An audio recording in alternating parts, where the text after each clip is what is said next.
I learned exactly where I ranked in my family the night my dad lifted his glass at dinner and said, "Congrats.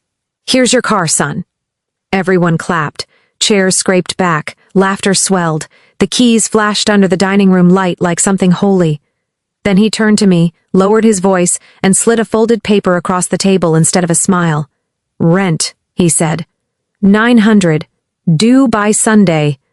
For a second, the room kept spinning the same way it had a moment earlier. My brother was still grinning, still being hugged, still soaking in applause that felt endless. I stared at the paper in my hand, thin and quiet, and felt years of small moments suddenly snap into focus. Not loudly, not dramatically, just cleanly, like a truth finally deciding to be honest. I smiled because that's what I had always done. I swallowed whatever wanted to rise up because I'd practiced that too, and I said nothing. But something inside me stood up, zipped a bag, and waited. On paper, I look like the kid parents are supposed to brag about. I'm Sarah. I work in social services. I sit across from people on their worst days and try to keep the ground from giving out beneath them. I know how to listen without interrupting, how to stay calm when emotions spike, how to carry weight quietly. Most people assume I learned that at work.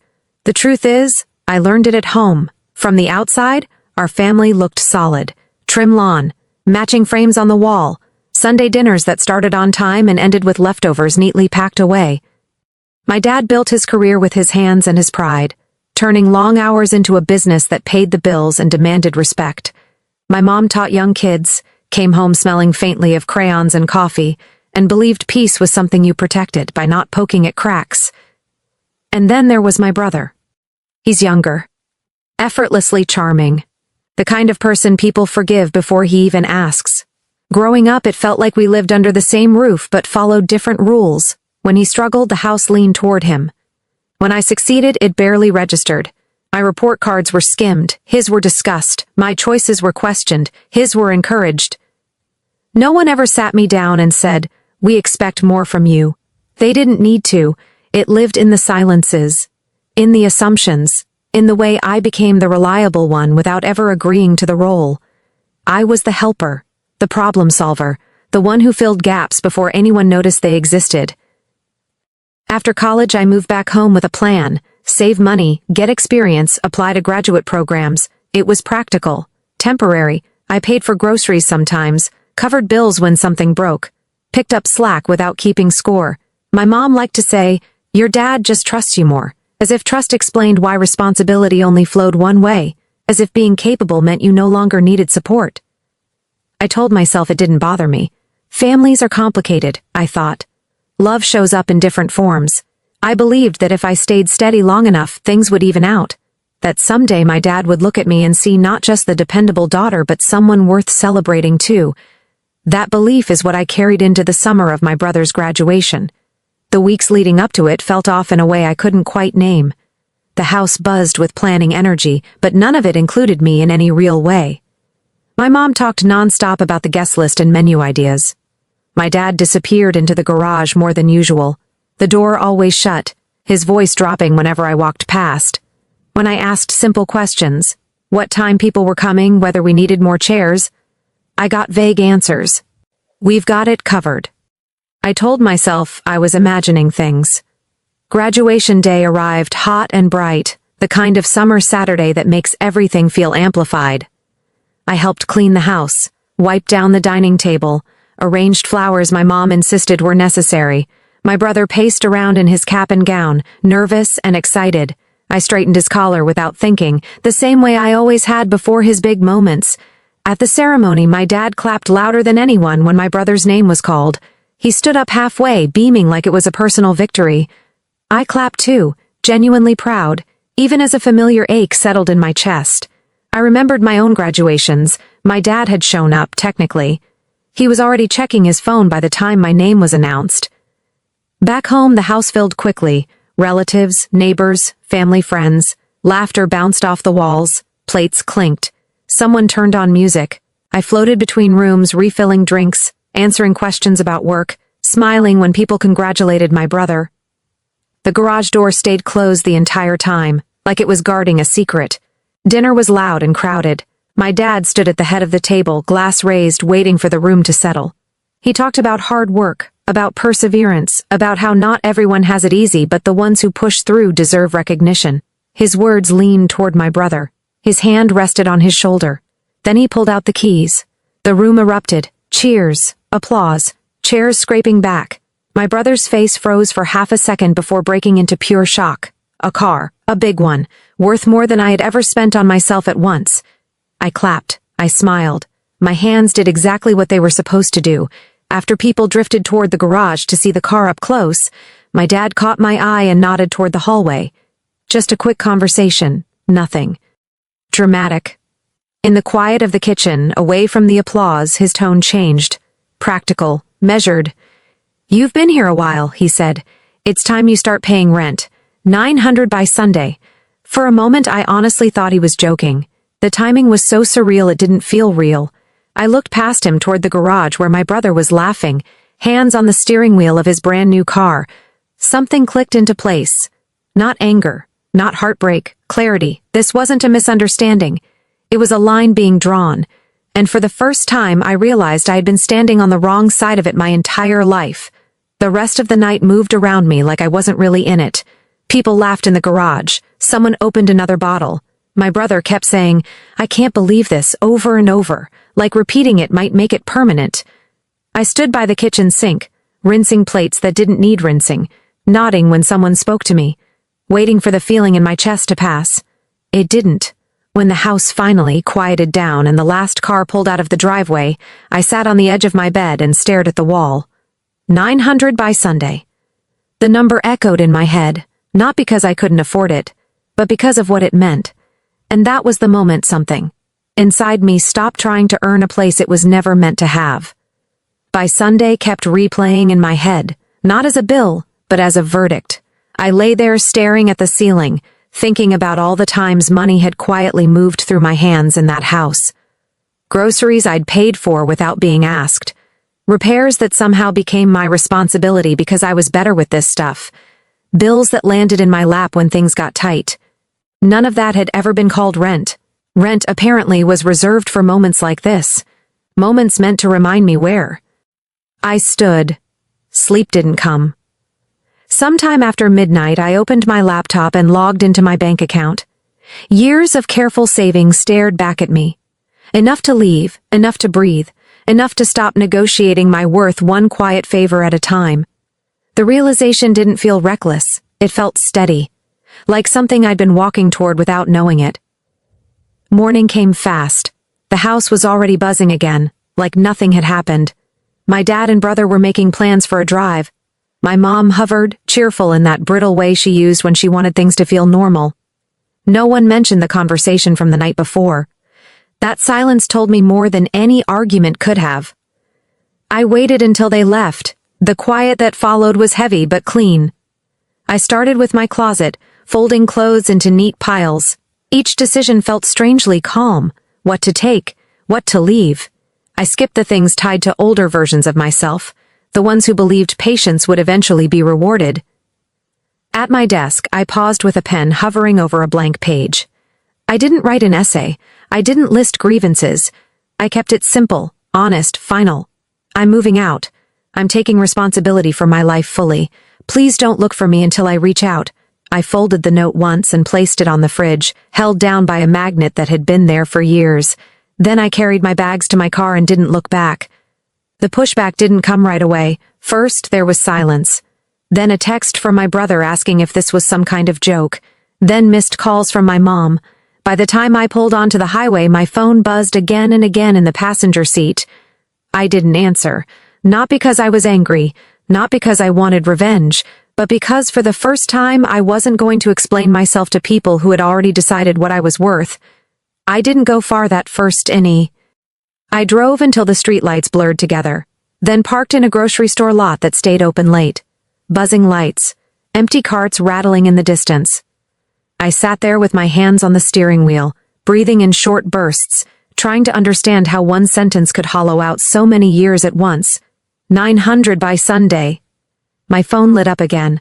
My brother's name. Are you okay? Mom's freaking out. Dad says you overreacted. I stared at the screen for a long time before locking it and setting the phone face down. I didn't owe anyone an immediate version of myself. Not tonight. I stayed with my best friend that first week. She didn't ask many questions. She handed me a spare key, cleared out a drawer, and said, "Stay as long as you need."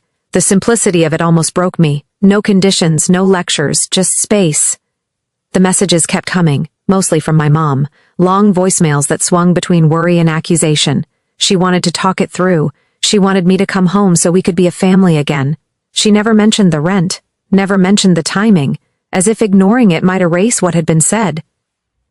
My dad didn't call at first. When he finally did, it was brief and controlled. "This is unnecessary," he said. "Adults don't storm off." I almost laughed. I hadn't stormed. I'd packed quietly. I'd left a note. If anything, it was the calmest decision I'd ever made. A few days later, my brother called. Not texted, called. His voice sounded thinner than usual, less sure of itself. "Can we talk?" We met at a coffee shop halfway between my friend's place and the house. Neutral ground. He showed up early, tapping his foot, phone in hand like a lifeline. "I didn't know," he said as soon as I sat down, "about the rent thing. Dad didn't say anything." "I know," I told him, and I meant it. This wasn't his doing. He rubbed his face, exhaling. Hard. Everything's weird at home. Mom keeps crying. Dad's mad all the time. And now they're asking me about stuff he used to handle. Bills, appointments, things I don't even know where to start. I watched the confusion spread across his face as he talked. For the first time, the cushion under him was gone. "I'm not disappearing," I said gently. "I'm just not doing it for everyone anymore." He nodded slowly, like the idea scared him, but also made sense. That conversation stayed with me, because it was the moment I realized the shift had already happened. I didn't have to confront anyone. I didn't have to prove anything. The system was unraveling on its own, and the real confrontation was still coming, just not where I thought it would. The real confrontation didn't happen at the dinner table or in the garage. It came weeks later on a quiet afternoon when my dad showed up at my friend's place without calling. I opened the door and found him standing there, hands shoved into his pockets, jaw tight. He looked around the small apartment like it personally offended him. "Can we talk?" he asked. I stepped aside. We sat across from each other, the space between us charged with everything that had never been said. He didn't waste time. "You embarrassed us," he said. "You made a scene." "I left quietly," I replied. "That's not a scene. You blindsided us." I met his eyes. "You handed me a rent demand at my brother's celebration. That was the blind side." He waved it off.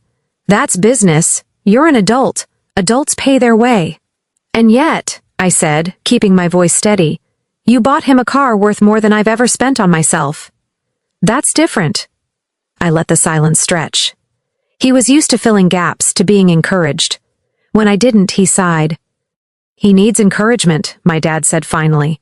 "You've always been fine on your own." There it was again. The familiar script. I leaned forward.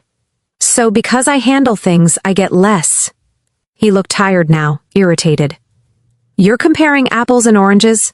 "No," I said. "I'm comparing effort and reward, responsibility and support, and I'm asking why those only ever flow one direction." He hesitated, just for a moment. Then he said it, clean and unapologetic, "Because he's worth it." Something cracked open inside me, not pain, relief. The question I'd been asking my entire life finally had an honest answer. I stood up. "I'm not here to argue. I just needed to hear that." "Hear what?" he snapped. "That I was never going to win," I said calmly. "Not by being responsible, not by being patient, not by staying."